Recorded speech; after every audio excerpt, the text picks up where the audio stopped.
Hola a todos, aquí les comparto el primer spoiler de esta próxima serie a estrenarse, Two Worlds. Capítulo 1. Encuentro inesperado. Pupa se despertó de repente, sudando profusamente. Se agarró rápidamente el cuello, mientras su corazón latía acelerado y le costaba respirar. El sueño que tuvo fue tan vívido que no podía recordar en qué momento se había quedado dormido. Pensó que tal vez el estrés de las reuniones que tuvo durante todo el día por fin le había pasado la factura. Como nuevo presidente de la empresa, trabajaba sin descanso todos los días y ahora las brillantes luces del centro de la ciudad lo cegaban. Estos días, esta ciudad se parece cada vez más a Bangkok, pensó. Se acercó a la ventana y vio carros corriendo en todas direcciones. Su corazón tembló al ver los numerosos edificios que había debajo. Normalmente cerraba las persianas para no mirar hacia abajo.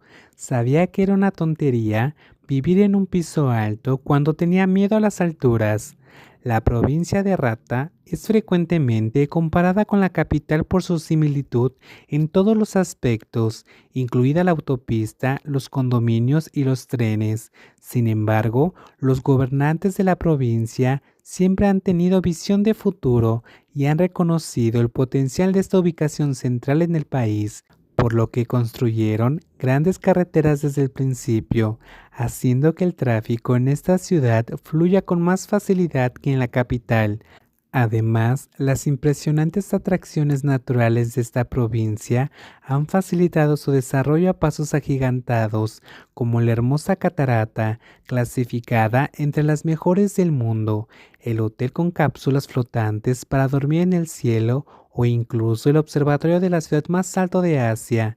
Todos esos factores han contribuido al rápido crecimiento de la provincia de Rata, hasta el punto de que la gente suele decir que si Bangkok se hundiera, Rata se convertiría inmediatamente en la nueva capital, como un príncipe que espera subir al trono y ocupar la posición del rey. Las siestas nocturnas intensificaban el dolor de cabeza de Pupa y sus repetidas pesadillas hacían aún más sombrío el ambiente a su alrededor. Buscó analgésicos en el cajón junto a la cama para aliviar su dolor, pero su frustración aumentó cuando encontró un frasco vacío. ¿Cuándo se me acabaron los analgésicos para el dolor de cabeza? Pensó en la farmacia que estaba a 2 edificios de su condominio. A pesar de su antipatía por el farmacéutico, sabía que tenía que ir.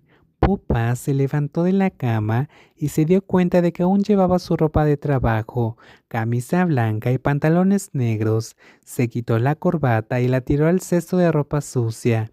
Se desabrochó la camisa y dejó al descubierto su pecho blanco y liso. Los repetidos sueños con su muerte lo inquietaban. ¿El sueño era un presagio o era solo su imaginación? No, él no creía en ese tipo de cosas. Cogió su billetera de cuero negro y bajó de la segunda planta del departamento dúplex que abarca todo el piso 36, para luego tomar el ascensor hasta el primer piso de su lujoso condominio. El guardia de seguridad se inclinó ante Pupa.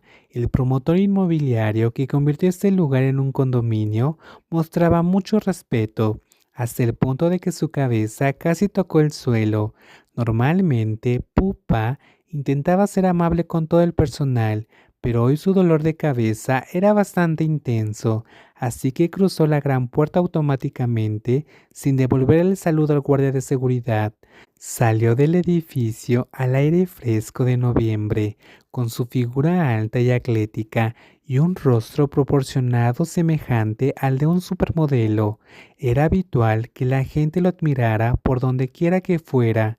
Es muy extraño. Esta vez se siente diferente. Sintió que había un par de ojos que lo miraban fijamente, y esos ojos eran diferentes a los de los demás. Cuando miró a su alrededor, lo único que vio fue gente caminando por la calle, absorta en sus propios teléfonos celulares. Puede que a algunos les haya tomado por sorpresa su apariencia, pero a ninguno de ellos les pertenecían los misteriosos ojos que lo miraban. Pupa intentó no pensar demasiado en ello y siguió caminando. No mucho después, llegó a una farmacia grande y moderna. La tienda estaba muy iluminada y un hombre de unos 50 y tantos años, que llevaba lentes de montura negra, lo miraba de arriba abajo, escrutando la figura de su joven cliente con una mirada intensa. ¿Puede darme un medicamento para un dolor de cabeza muy fuerte? Preferiría de la marca Clamex X, por favor, solicitó Pupa. Mientras el dueño de la farmacia respondió, su mirada se fijó en el pecho de Pupa, quien fue consciente del escrutinio del otro hombre, así que se movió ligeramente mirando a su alrededor mientras el vendedor traía la medicina. Entonces se dio cuenta de que una figura sombría, de pie al otro lado de la calle, lo miraba directamente. Sin embargo, debido a las brillantes luces del interior de la tienda, Pupa solo pudo distinguir la misteriosa silueta. Cuando volvió a mirar, la figura ya se había desaparecido de su vista. Qué extraño, pensó para sí mismo. ¿Tienes dolores de cabeza frecuentes?, preguntó el dueño de la farmacia mientras metía la medicina en una bolsa, lo que hizo que Pupa se diera la vuelta automáticamente y desviara su atención de sus pensamientos anteriores. Se llevó la mano a la nuca y mostró su rostro fatigado antes de responder. No tan a menudo, pero suelo tenerlos cuando me duermo accidentalmente por la tarde. El vendedor asintió en señal de entender su respuesta. Espero que se recupere pronto, dijo y dio unas ligeras palmaditas en la mano del joven. Gracias, respondió Pupa con expresión indiferente y retiró rápidamente la mano del hombre. Normalmente no le importaba la orientación sexual de las personas, pero que un hombre que tenía familia intentara ligar con él de esa manera le parecía demasiado. Intentó disimular su disgusto, pero probablemente fracasó, ya que el dueño de la farmacia pareció notarlo, por lo que se giró rápidamente para escanear el código de barras, haciendo que la mente se tensara de repente.